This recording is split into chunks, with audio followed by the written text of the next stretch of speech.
My fellow Republicans, President Trump asked me to speak to this convention in the name of unity.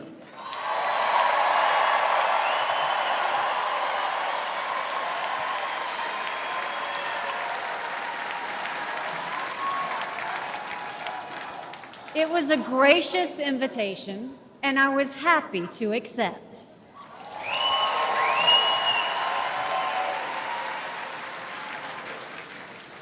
I'll start by making one thing perfectly clear.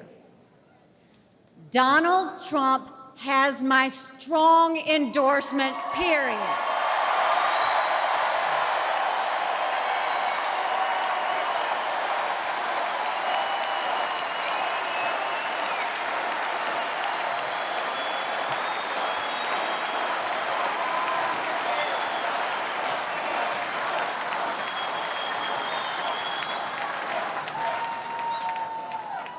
Our country is at a critical moment.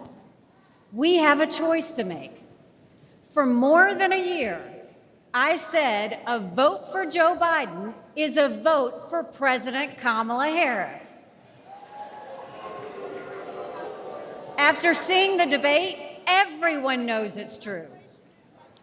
If we have 4 more years of Biden or a single day of Harris, our country will be badly worse off. For the sake of our nation, we have to go with Donald Trump.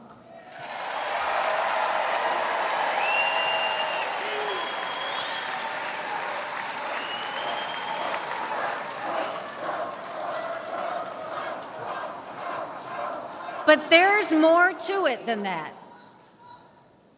We should acknowledge that there are some Americans who don't agree with Donald Trump 100% of the time. I happen to know some of them. And I want to speak to them tonight.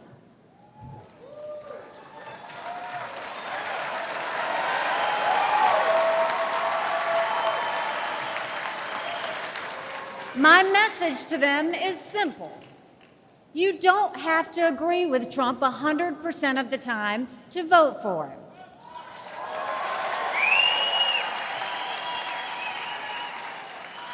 Take it from me, I haven't always agreed with President Trump. But we agree more often than we disagree.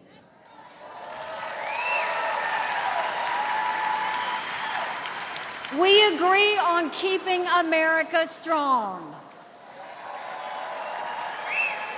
We agree on keeping America safe. And we agree that Democrats have moved so far to the left that they're putting our freedoms in danger. I'm here tonight because we have a country to save. And a unified Republican Party is essential for saving her.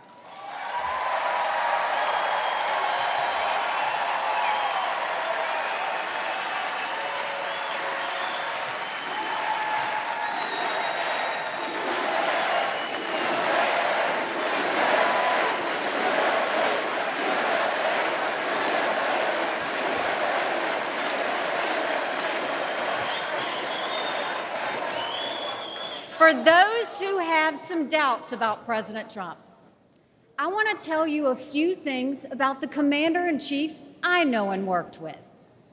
As ambassador to the United Nations, I had a front row seat to his national security policies. We sure could use those again.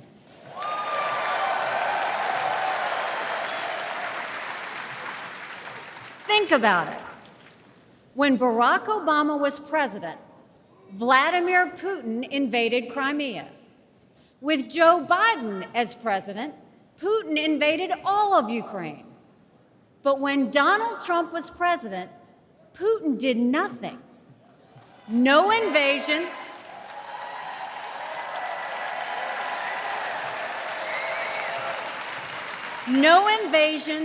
No wars. That was no accident. Putin Putin didn't attack Ukraine because he knew Donald Trump was tough. A strong president doesn't start wars. A strong president prevents wars.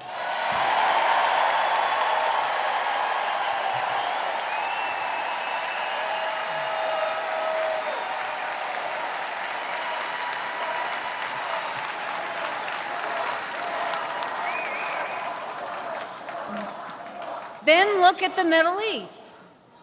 Every problem in that part of the world can be laid at the feet of Iran. The dictators who chant death to America are the bankrollers and weapons suppliers for Hamas and Hezbollah. They're behind the barbaric massacres and the hostage-taking. Once again, compare Trump and Biden. Trump got us out of the insane Iran nuclear deal.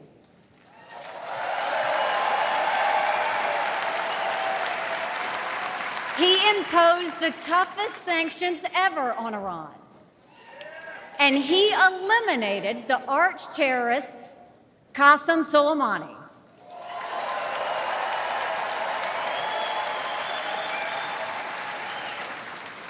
Iran was too weak to start any wars. They knew Trump meant business, and they were afraid. And then there's Joe Biden. He lifted the sanctions. He begged them to get back into the nuclear deal. He surrendered in Afghanistan. He sent every possible sign of weakness.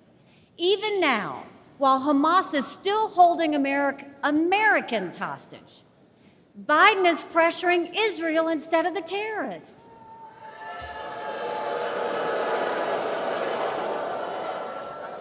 Between Israel and Hamas, Donald Trump is clear about who is our friend and who is our enemy.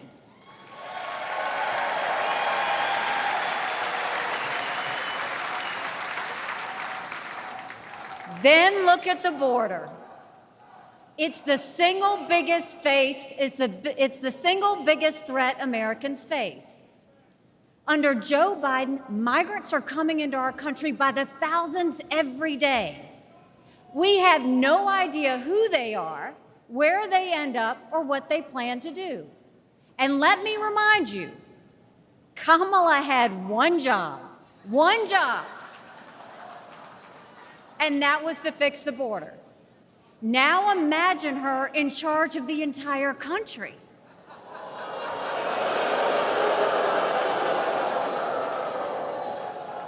Under Donald Trump, we didn't have the border disaster we have today, and we won't when he is president again.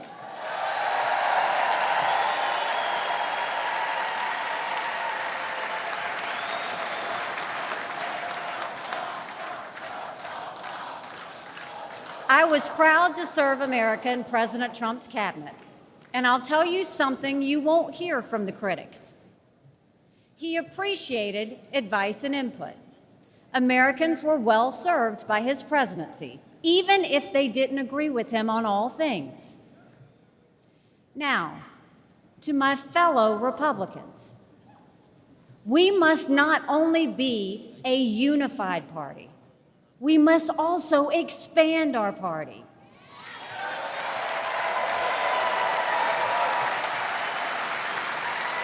We are so much better when we are bigger. We are stronger when we welcome people into our party who have different backgrounds and experiences. And right now, we need to be strong to save America. This is a defining moment, not only for our party, but for our country. Our fellow Americans are fearful right now.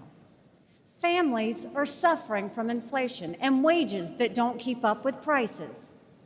Young people are being indoctrinated to think our country is racist and evil. The Jewish community is facing an obscene rise in anti-Semitism. Too many minorities are trapped in communities devastated by crime. Our foreign enemies win when they see Americans hate each other. They see that today. whether it's on college campuses or in a field in Butler, Pennsylvania.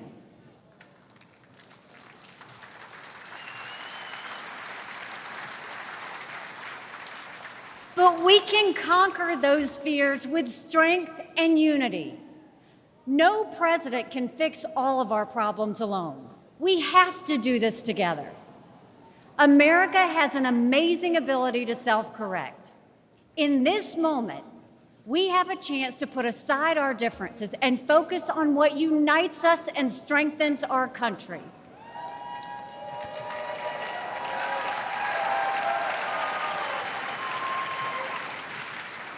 Let us join together as a party. Let us come together as a people, as one country, strong and proud. Let us show our children and the world that even on our worst day, we are blessed to live in America. God bless you. Thank you. God bless the United States of America.